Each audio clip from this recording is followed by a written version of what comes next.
अब आप पढ़ने वाले हैं सबसे खतरनाक, नहीं, सबसे आसान मैथ सब्जेक्ट।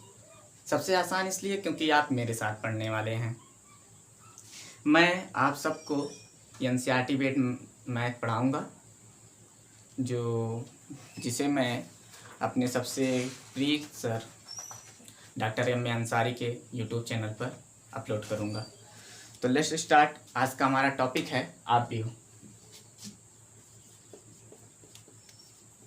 जिसे हम इंग्लिश में मैट्रिक्स भी कहते हैं। मैट्रिक्स है क्या, पहले ये जान लेते हैं, उसके बाद मैं बताऊंगा ये कैसे आया, क्या फंक्शन है इसका। ठीक है, तो मैट्रिक्स है क्या एक्चुअल में। मैट्रिक्स जो है वो है mn संख्याओं का, mn संख्याओं को जहाँ पे m पंक्तियों को दिखाता है, पंक्ति मतलब रोज, एंड n जो है वो स्तंभ को दिखाता है, स्तंभ का मतलब कॉलम्स। स्तंभ को व्यवस्थित करने पर mn संख्याओं को m पंक्तियों एंड n स्तंभ में व्यवस्थित करने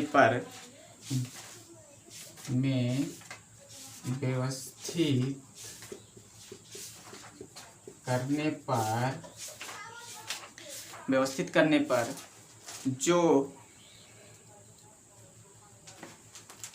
आयताकार सारणी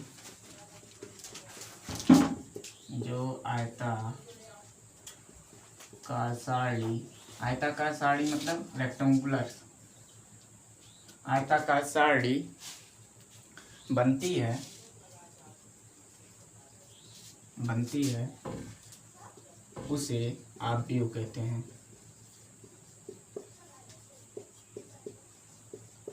मतलब मैं आपको एक एग्जांपल के थ्रू दिखाता हूँ आप व्यू कैसे होगा। इसलिए आप व्यू को जो होता है हम इंग्लिश के कैपिटल लेटर, किसी भी कैपिटल लेटर से दिखाते हैं, ABCDEF कुछ भी दिखा दीजिए, मैं जनरली ए से ही दिखाऊंगा। और ये हो गया हमारा एक आयताकार सारणी, इसमें हम अपने एलिमेंट्स को व्यवस्थित करेंगे, जैसे A11 A12 dot dot dot A1N ऐसे करके, यहाँ पे B11 B12 dot dot dot B2N ऐसे ही करके, यहाँ पे डॉट डॉट डॉट करके मान लेते हैं C11 C12 dot dot dot करके कहाँ तक जाएगा, सॉरी यहाँ तक जाएगा N तक, और ये भी CMN मान लेते हैं, यहाँ पे M टर्म था तो M1 ये हो जाएगा, ठीक है, और ये हो जाएगा M2 ऐसे करके MN। क्लियर। तो यहाँ पे होगा 1N, यहाँ पे होगा 2N, ठीक था, ओके। इस तरीके से एक सारणी बनती है, और ये जो सारणी होती है उसमें क्या क्या चीज़ें होती है वो मैं आपको डिनोट करके दिखाता हूँ। उससे पहले जान लेते हैं कि इसको दिखाया किस किस तरीके से जाता है। एक तो ये मेथड हो गया जिसे हम कैपिटल लेटर A से दिखाते हैं, और इसे एक बड़े ब्रैकेट में बंद करके यहाँ पे एलिमेंट्स को ऐसे अरेंज कर देते हैं, और यहाँ पे ये जो लिखा गया है इसे बोलते हैं हम कोटि। क्या कहते हैं, कोटि कहते हैं, ठीक है, या इंग्लिश में ऑर्डर भी कहते हैं। अब इस चीज़ को और किस तरीके से दिखाया जा सकता है, इसी चीज़ को मान लेते हैं हम किसी गिनती की सहायता से दिखाते हैं, तो इसको ऐसे भी दिखाया जाता है, और करके ऐसे 2 स्ट्रेट लाइन बना दिया जाता है, और इसके बीच में अपने नंबर्स कुछ भी, जैसे 3 2 1 1 0 7 0 0 1 समथिंग लाइक डैट।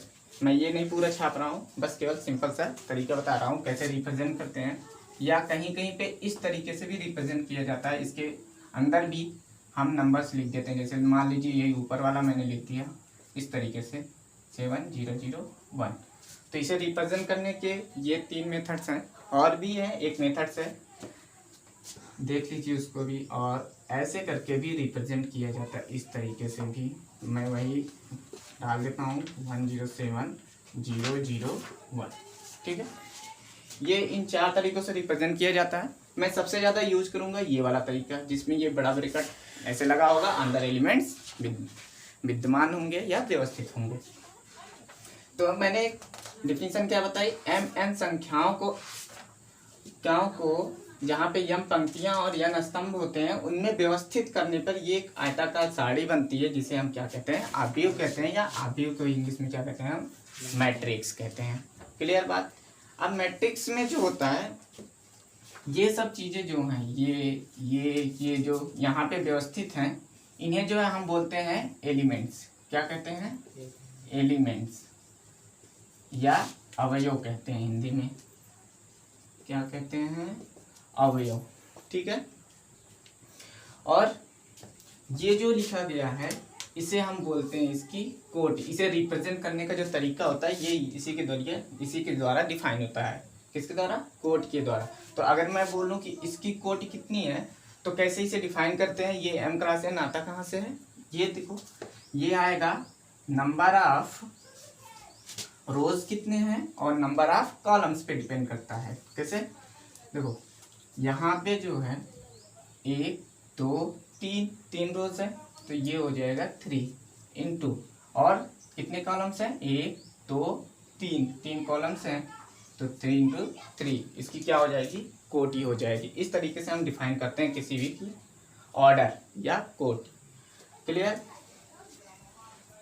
अब आगे हम देखेंगे, आपको तो समझ में आ ही गया होगा कि आव्यूह क्या है और रिप्रेजेंट कैसे करते हैं, ठीक है। इसको शॉर्ट कम टर्म में भी रिप्रेजेंट किया जाता है इस तरीके से, A = AIJM/N, इस तरीके से भी इसे रिप्रेजेंट किया जाता है। यहाँ पे इसका मतलब क्या है, M का मतलब क्या हो गया, रोज हो जाएंगे हमारे, और N का मतलब क्या हो जाएगा, कॉलम्स, ठीक। और उसी तरीके से ये AIJ जो है वो एलिमेंट्स को रिप्रेजेंट कर रहा होगा उसके सारे।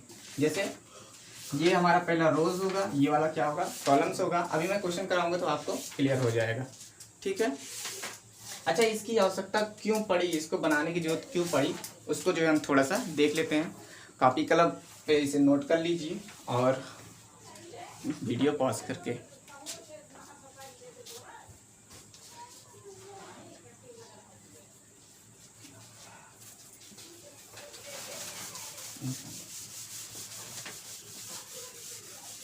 बंद किया, बंद किया जब तक नहीं जाते। जरूरत क्यों पड़ी ये जानते हैं हम सब, ठीक है। तो जैसे मान लीजिए आपके 3 दोस्त हैं जिनका नाम है राम, रहीम और सीमा। क्या नाम है उनका, राम, रहीम और सीमा। आपके 3 दोस्त राम, रहीम और सीमा हैं। राम, रहीम तथा सीमा के पास क्रमशः 10, 8 और 9 किताबें हैं। कितनी किताबें हैं, 10, 8 और 9 किताबें हैं, तथा क्रमशः 5, 7 और 12 कलमें हैं। 5, 7 और 12 कलमें हैं। तो देखो ये बात जो है कितनी बड़ी लग रही है। अब इसी बात को अगर हम छोटे से फॉर्म में लिखने की कोशिश करें तो देखो किस तरीके से लिखेंगे। बताओ, राम के पास कितनी किताबें हैं, 10 किताब यहाँ पे लिख लेता हूँ मैं, ठीक है। और यहाँ पे क्या लिख देता हूँ मैं, कलम, पेन, ठीक। तो बताओ, राम के पास कितनी किताब थी, 10, रहीम के पास कितनी थी, 8, और इनके पास, सीमा के पास कितनी थी, 9। वहीं पे कलम की अगर मैं संख्याओं की बात करूँ तो राम के पास थी 5, रहीम के पास थी 7 और सीमा के पास थी 12। तो देखो कितने आसानी से जो है हमने जो है इसको संक्षिप्त फॉर्म में और स्पष्ट तरीके से लिख लिया है। तो यहाँ से जो है हम ये कह सकते हैं कि मैट्रिक्स जो है एक प्रकार की अलमारी है, जहाँ पे हम अपने वस्तुओं को सुव्यवस्थित और सुसंगठित ढंग से रखते हैं। क्या ये किताबें यहाँ पे राम की सही से रखी हुई है, हाँ इस जगह पे एकदम फिट है, ये भी इस जगह पे एकदम फिट है ना। तो अगर इसी बात को जो है हम थोड़ा सा आगे बढ़ा के कहें इस तरीके से, देखो यहाँ पे ये हो जाएगा 10, 8, 9, 5, 7, 12, इस तरीके से कह सकते हैं कि नहीं, सिंपल सिंपल सा। तो यहाँ पे जो है हमें पता भी है कि ये किताबें हैं, ये हमारी कलमें हैं, ये वाला पार्ट जो है राम का है, ये खाना जो है रहीम का है, ये वाला खाना किसका है, सीमा का है। क्लियर बात है एकदम तरीके से। तो ये हो गई हमारी आबिर। तो आबिर की आवश्यकता क्यों पड़ी, समझ में आया, ठीक है। अच्छा अगर कोई पूछे इसकी कोटि कितनी है तो कितनी बताओगे, रो इंटू कॉलम। रो कितनी है, 1 2 3, 3 रो हो गए, और कॉलम 1 2, तो 2 कॉलम्स हो गई। क्लियर। तो रो इंटू कॉलम, तो ये किस ऑर्डर का हो गया, 3x2 या 3/2 का। अच्छा क्या इसी बात को जो है अगर हम इस तरीके से लिख दें तो क्या गलत हो जाएगा, ध्यान से देखना। 10, 8, 9, 5, 7, 12, ठीक है। अब ये कौन हो गया, ये राम बन गया, ये रहीम हो गए अपने, और ये हो गई अपनी सीमा, ठीक है। और ये क्या हो गया अपना किताब हो गई अपनी, और ये क्या हो गई अपनी कलम में, ठीक। देखो फिर भी चीजें वही लिखी हुई है जो यहाँ पे लिखी हुई है, लेकिन क्या हो गया बस ये जो है ऊर्ध्वाधर था और ये अब कैसा है, क्षैतिज में है। लेकिन लिखने से ढंग में तो परिवर्तन आया है, लेकिन जो कहा जा रहा है बात उसमें कोई भी इफेक्ट नहीं पड़ा है। तो इसका मतलब क्या हो गया, अगर मैं इसका ऑर्डर पूछूं तो कितना आएगा बताओ, इसमें कितने पंक्तियां हैं, 1 2, तो 2 रोज इंटू 1 2 3 कॉलम्स हैं, तो 2/3। तो यहाँ पे केवल किसका डिफरेंस आया है, ऑर्डर का डिफरेंस आया है, कोट का डिफरेंस है, और बाकी जो मैटर हमने बोला था वो सेम है। तो आपको समझ में आ गया होगा कि मैट्रिक्स की आवश्यकता क्यों पड़ी।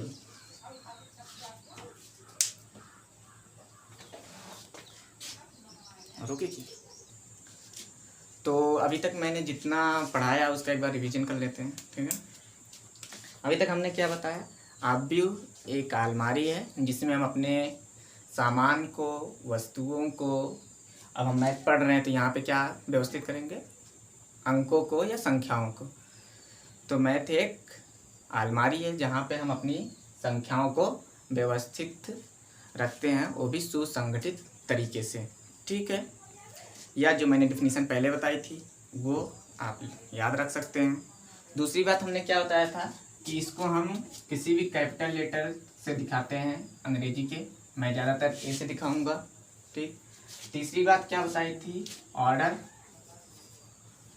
Order of matrix that is कोटि, आब्यू की कोटि क्या होती है, ठीक है। वो क्या होता है हमारा, कोटि होती है हमारी पंक्ति इंटू स्तंभ, that is row into column, clear. तीसरी बात क्या बताई थी, उसमें एलिमेंट्स क्या होते हैं, जो उसमें हम अंक को व्यवस्थित करते हैं वो हमारे क्या होते हैं, एलिमेंट्स होते हैं।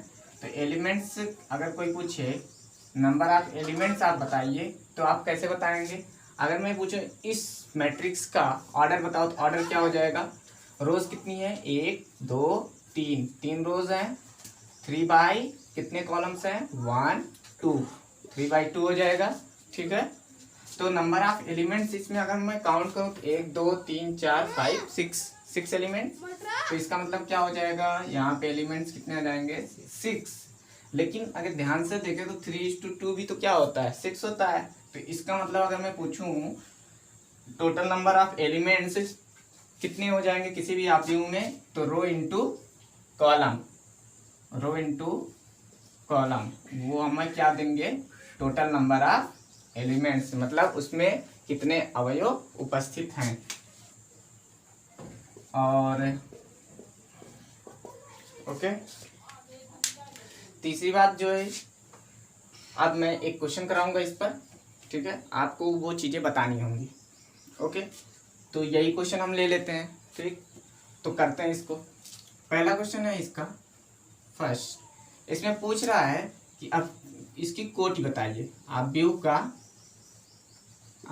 की कोटि, आव्यूह की कोटि कितनी हो जाएगी बताओ। रो बाई कॉलम होता है, तो रो कितनी है 3, 1 2 3, 3 रोज हो गई, और बाई कॉलम्स 1 2, तो 3/2 हो जाएगी। ठीक है, दूसरी क्या है, पूछ रहा है total number of elements, total number of elements कितने हैं इसमें, तो वो कितने हो जाएंगे, काउंट कर लेंगे अगर छोटा है, लेकिन अगर बड़ा होगा तो किससे निकालेंगे हम, सीधा वही जो हमारी कोटि होगी उसी का क्या कर देंगे हम, मल्टीप्लाई करा देंगे। तो 3 × 2 कितना आ जाएगा 6। तो इस तरीके से हम टोटल नंबर ऑफ एलिमेंट निकाल लेंगे। तीसरी क्वेश्चन वो क्या पूछेगा इससे रिलेटेड, वो पूछेगा कि आप जो है मुझे A12 बता दीजिए। अभी कुछ देर पहले लिखा था ना A = AIJ M × N ना, तो ये IJ जो था वो यही है 1 2।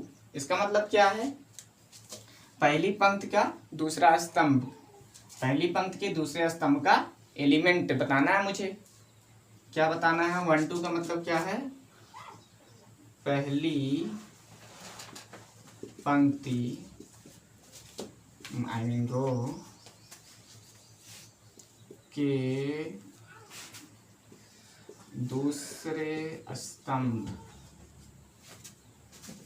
का अवयव या एलिमेंट।